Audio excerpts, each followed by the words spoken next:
guys, it's been a long weekend. That's right. So we are back to give you guys nothing but the best of entertainment because a lot has been buzzing in Ghana, and we can't wait to share with you guys. Right. What's happening? Kinsak is happening. He is on the lips of every buddy who is like a player in the entertainment industry, and that's because Ghanaian producer Hammer during a debate on air says Sarkodie is such a big musical icon in Ghana, so much that we should celebrate him by teaching him in school. Sarkodie's influence is so big, he should be put in our educational his brand curricula. The way he records his music. And his personality should be studied in our schools. I don't know what you guys think about that one, but the reason why Hama is saying this is because I think Sarkodie is one artist who has been for some time, ever since he came into the music scene, he has been making waves. He has never gone down, bringing tunes that you guys love back to back. So he thinks that if Sarkodie is studied in schools, the upcoming artists can also get things to learn from him and at least get to better their craft as well. You think that is a positive thing? No, it's so unnecessary. Personally, it's so unnecessary. Why should we learn Sarkodie when we can actually learn music as a full course? Because people study music when they get to the university and they want to major in it. But then from the grassroots, from in other countries, they teach music, how to play instruments and co. So that even if you come out and you're not able to use your your intellect with maths and science, you have practical things to do with your hands because you studied instrument. We are not teaching music in schools, from the basic level, except of late the international schools and the Montessoris who are trying to make their curriculum more spicy. So you think you're not siding with Hammer on that? No, we should teach music, not Sarkodie. There are people. But we can still teach music and teach Sark. That will be fine if we are teaching music and then it comes to an aspect where how to sustain as an artist in the industry. But talking about teaching music though, I know that they do teach music in schools, No, but maybe not to that level that you were talking about. Get to give them the practical stuff. They don't teach music in basic schools. They don't teach music in government schools. Really? No. It's only the private schools, and it's even recently that because they are trying to make their children more inclusive, they are teaching them how to do ballet, how to play instruments, and that only even started because of graduations. But you remember the time that music people were not teaching.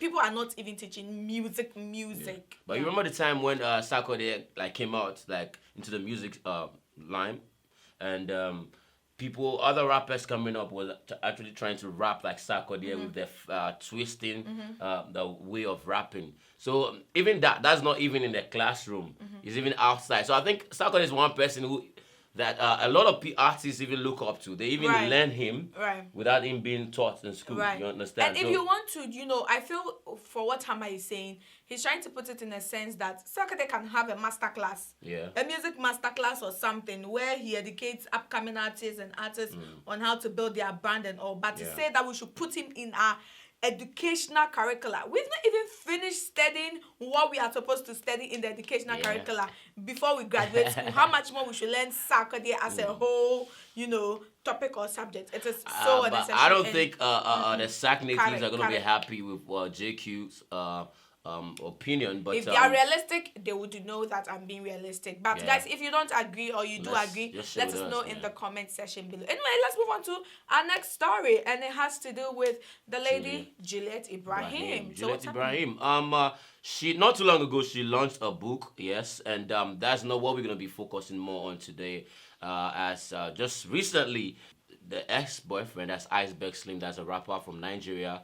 Came out to apologize to her, saying that he cheated, he lied, and he took her love for granted, and now he's realized that what he did back then was all bad things, so he's now apologizing for Juliet Ibrahim to, give him a second chance. I think that's what he needs, right? Basically, he won't chop again. That's what you think? Yeah, end of story. He just wants to chop again. He's just okay, I offended you. I'm out now. I'm apologizing.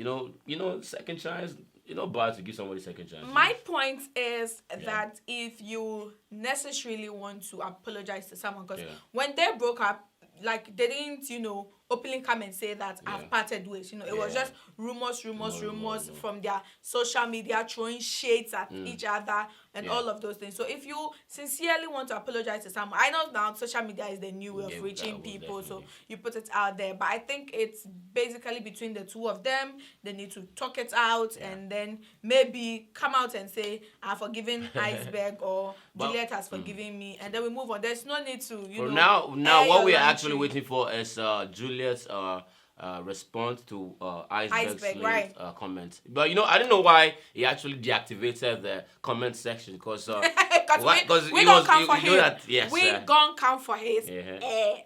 Alright, but what I would love to see is for the two of them to come back again, because I love the way they were together though, like you know, having the tour, the media tour, and tapping the ass and all those stuff, you know. You're bad, please. Man. No, don't listen to VJ. He's a terrible person. Come on, My man. point is, second chance no bad. There's no bad. When you give someone a second chance, trust me, they're gonna take you for granted, and then they're gonna do the same thing, or even that's what I think, or even worse than what they did to you.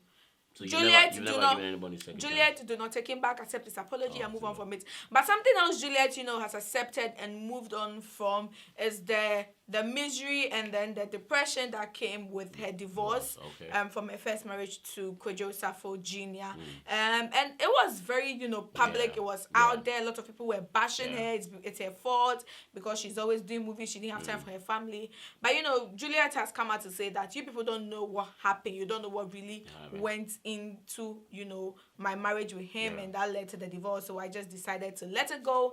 And then she further on encouraged women to, you know, step out of unwholesome marriages. If the marriage is draining you. I think a lot of women are going through that. It's not women alone, men going through that in a marriage. So if you are in such marriage and you know you're not feeling it, man, I only advise you to stay. I'm not a married man, but just come out. Nobody go one day place where he's not comfortable with that. You understand me? So out. Just come out and try to be free. Let's move on. All right, moving on to another story that's making wave in Ghana. It concerns the man Kelvyn Boy, who actually said that he can write better songs for singer Wendy Shay. So now this comes after, I don't know if you guys remember that video that came out that Kelvyn Boy was, you know, greeting other artists that was present at like where they met. Was it like it was the Shatta Wale Stonebwoy peace concert there. So Kelvyn Boy was shaking hands, so he got to Wendy Shay's time, and I think there was swerve or something like that. So yes, that has been you know, that thing actually triggered, you know, certain misunderstanding between Kelvyn Boy and triggered the beef between Kelvyn Boy, Bullet, and Wendy Shay. That's what's up. Which has not died over the last couple of months, and it keeps going back and forth. You know, Wendy saying this to Kelvyn, Kelvyn saying this to Wendy, Bullet, you know, being the Epini Bunny and, you know, championing all the misunderstanding going on. But then now Kelvyn Boy says, you know what, you people, Bullet only did what he did against me because he knows my talent is way bigger than his, and he knows I can write way better songs. And he cannot be shading an artist who cannot write her own songs. And he can write better songs for Wendy Shay. So he said this on the Delay Show. I watched that interview and I was like, come on, man. Let it go. You really say that, man. Charlie, you can say whatever you want to say, you know. If true, you believe, say, okay, you can write songs. I want to say, but it's unnecessary. You think so? It's unnecessary. I mean, they've been doing this back and forth for like, 2-3 months. You can't beef is interesting when it's between two men. I don't beef a woman that looks like a man.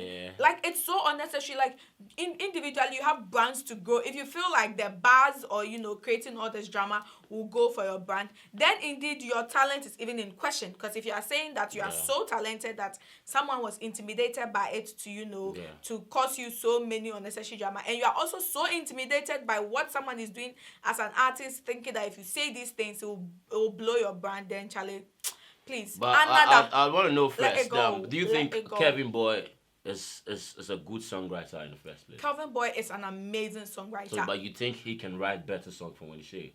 I think Kelvyn Boy writes better song for himself. And Wendy Shay, either she writes it for herself or Bullet writes it. They write it and it fits her brand and it's working for her. Your style of music might not fit into her style of music, you know. Even though it's all music, it's just might not be the same. Waves, yeah. You know, sometimes stay in your lane, even Kelvyn. Bullet actually was thinking that the reason why Kelvyn Boy acted like that was due to the fact that Wendy Shay won the New Artist of the Year. And Kelvyn Boy was thinking that he was going to win that, but Wendy Shay won that. And Kelvyn Boy, he thought I deserved that. Kelvyn Boy, Wendy Shay won. So another focus on your Time EP, promoting your Time EP. Yeah, let the song sell for you because that EP is amazing. And stop this unnecessary drama. Your boss don't do drama like that, so you better learn from your boss. Anyways, guys, we're moving on to our next story, which has to do with none other than Kelvyn Boy's boss, Stonebwoy, who's been making a lot of airwaves, all over Europe, conquering the global market. And recently, I saw a video of him and Chronix, the Jamaican reggae star. Yes, so I think there's a collaboration coming up. So I think he's doing a lot of collaboration. Because the last time I spoke with Stonebwoy, he told me that he has got lots of collaboration coming up. So that mentioning names of top artists, some Jamaican artists I don't even know about. You understand? Right. So you guys should really be expecting fire from. Anyway, the next album will be hot, and then we might probably be hearing a hot song and never. Should I say never imagined? Or it's been imagined after the peace conference. It was imagined that Stonebwoy and his former arch rival Shatta Wale might come together, collaborate, and then it might feature in any of their projects or anything. But then basically we are excited about this because finally SM Movement and Beam Nation are going to come. They're going to march together, and then we're going to. I think that's really going to be dope. An end to all of that. It's really going to be dope. I know the Beam Nation just can't wait for this. The SM fans just can't wait for this to come, and I can't wait as well. You're in the middle, both Beam and SM, or you and. Because now that they're together, what do you think? They should just drop a good song. So we're just hoping that you guys should drop a good song that we're going to be jamming to. And yes, a song that is going to take Ghana to the world as well. Yeah. Anyway, guys, that's all for Daily Bass for today. Do check in with us tomorrow. Same time, same place. I'm our TV. I'm our TV official on YouTube. We will see you tomorrow. Peace out.